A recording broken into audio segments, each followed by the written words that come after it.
we have made it very clear in our policy that South Africa is a country of many races. I think he's probably the most inspirational person that anybody could ever meet, but his story of having been in prison for 27 years, instead of hating the people who had imprisoned him, he spent his time learning about the Afrikaners. What was their history? Why did they believe the things that they did? And trying to sort them out so that when he came out of prison, he was able not only to develop some common ground with them, but also to teach about the fact that not to hate your jailers, having some attempt to understand people that you disagree with, and not only understand, but try to find common ground. We came out of the civil rights movement in the United States. We had made real progress, I think, not perfect, but as a nation then we had a duty to speak out on that issue. We argued very strongly that he should be released, he should be free. He had not committed any crimes. He was there because he, for civil rights reasons, the wrong side of civil rights, and that his incarceration was, we considered a big insult to the quality of South African society. And we made a very strong point of that more than once. Today, one of the highlights of my reporting life was being in South Africa when Nelson Mandela was released. And he was, for most of us who cover the stories that were coming out of South Africa, this great hero, and we didn't realize just how much suffering he'd gone through. For example, when his son was killed in a car wreck, the warden of the prison called him into his office, and his fellow inmates watched him come back, lie down on a cold, wet, stone floor, and be alone. Think about this, alone in the sorrow of the death of his son. So when he finally appeared, it was astonishing because he was this tall, elegant man who looked like he was returning from a business trip in Switzerland. And he was so composed that you wanted to walk up to him and say, "I'll follow you for the rest of my life."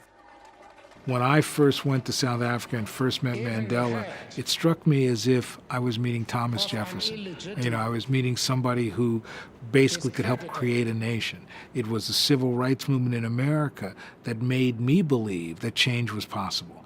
And then he turned and he thanked me being an American. And I was so humbled by the fact that this great person really drew sustenance from history. And that really inspired me to remember just how central history is in South Africa, but also in the United States. I think the notion of reconciliation and healing that was so important in South Africa is really something that motivates people like me as historians in the United States to understand that a nation can't move forward if it doesn't embrace its past and really explicitly understand how that past has shaped you in profound ways.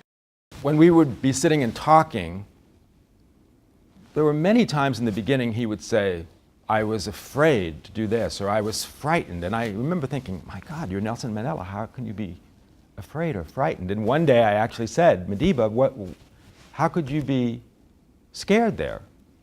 And he looked at me and he said, "It would have been irrational not to be afraid." And it was a lesson for me as well, which is that this idea that courage is not the absence of fear. Courage is having fear and figuring out what to do about it, which is what he did. He repressed it, suppressed it, which is something I think people have to learn to do, and he learned to do. The thing that also I think is hard to communicate is how sunny he was. When you walked into a room and he was there, it was like the sun was shining on you. His disposition, his temperament was so open, so sunny, so optimistic. It was just a pleasure to be around him. I always talk with my students about the importance of living one good life. And certainly this man's life proves that. Many of these leaders, Martin Luther King, Nelson Mandela, there is a love that they have for people that occasionally you get a chance to see in a photograph or in an interaction, and these beautiful smiles come up on their face, and I've seen it with Mandela.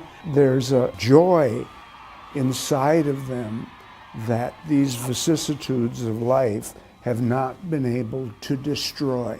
That has made me do better art. It's made me choose projects in a different kind of way, to find that joy, because I think that's what makes us persevere. That was important and still is.